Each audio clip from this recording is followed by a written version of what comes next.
میری طرف سے تمام دوستوں کو السلام علیکم۔ آج میں آپ کو سیر کروانے والا ہوں مغربی افریقہ کے ایک ملک برکینا فاسو کی، جو کہ مکمل طور پر خشکی سے گھرا ہوا ایک ملک ہے، جس کا کل رقبہ 2,74,200 مربع کلومیٹر ہے۔ اس کے اطراف میں 6 ممالک واقع ہیں: شمال میں مالی، مشرق میں نائجر، جنوب مشرق میں بینن، ٹوگو اور گانا جنوب میں، جبکہ جنوب مغرب میں آئیوری کوسٹ واقع ہے۔ اس کا دارالحکومت اوگادوگو ہے۔ اوگادوگو برکینا فاسو کا دارالحکومت اور انتظامی، مواصلاتی، ثقافتی اور اقتصادی مرکز ہے۔ 2014 میں اس ملک کی کل آبادی 1,73,00,000 تھی۔ ویڈیو کا باقاعدہ آغاز کرنے سے پہلے تمام نئے آنے والے دوستوں کو میرے چینل لوز ٹی وی پر خوش آمدید۔ اگر آپ نے ابھی تک یوٹیوب پر موجود ہمارا چینل لوز ٹی وی سبسکرائب نہیں کیا ہوا تو جلدی سے چینل کو سبسکرائب کر کے اور ساتھ موجود بیل آئیکن پر پریس کر دیں، تاکہ تمام معلوماتی ویڈیوز کے نوٹیفیکیشن آپ کو بار وقت ملتے رہیں۔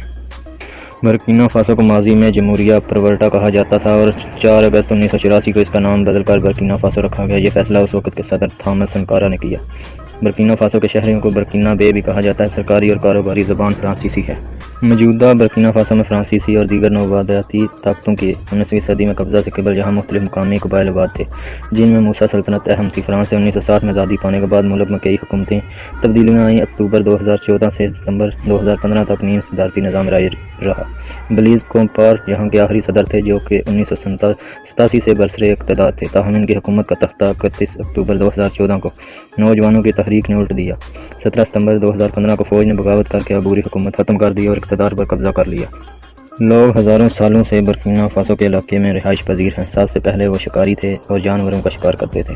وہ پھل اور سبزیاں جمع کرتے تھے، بعد میں وہ کسان بن گئے۔ لوگوں کے کہنے کے مطابق موسا لوگ 11ویں اور 13ویں صدی کے درمیان برکینا فاسو پہنچے۔ انہوں نے 19ویں صدی کے آخر تک اس علاقے پر حکمرانی کی۔ 1896 میں فرانس نے موسا سلطنت کو شکست دی اور برکینا فاسو کے نوآبادیاتی حکمران بن گئے۔ دوسری جنگ عظیم کے بعد ملک کو اپر وولٹا کے نام سے پکارا جانے لگا۔ 1960 میں اپر وولٹا فرانس سے آزاد ہو گیا۔ نئے ملک کے پہلے صدر مورس بنے۔ مورس نے دیگر سیاسی جماعتوں پر پابندیاں عائد کر دیں۔ کئی سال بعد اپر وولٹا کی عوام اپنی حکومت کے ساتھ خوش نہ رہی، اسی لیے 1966 میں فوج نے ایک فوجی بغاوت کے ذریعے اقتدار سنبھال لیا۔ 1983 میں تھامس سنکارا اور بلیز کومپار نامی فوجیوں نے حکومت پر قبضہ کر لیا اور پھر تھامس سنکارا صدر بنے۔ 1984 میں انہوں نے ملک کا نام تبدیل کر کے برکینا فاسو رکھ دیا، جس کا مطلب ہے ایماندار لوگوں کی سرزمین۔ دسمبر 1985 میں برکینا فاسو کی مالی سے جنگ ہوئی۔ 1987 میں پھر فوجی بغاوت ہوئی، جس کے نتیجے میں سنکارا مارا گیا۔ اس کے بعد بلیز کومپار ملک کے صدر بنے۔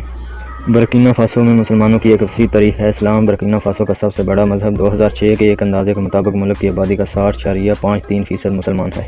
برکینا فاسو افریقہ کا ترقی پذیر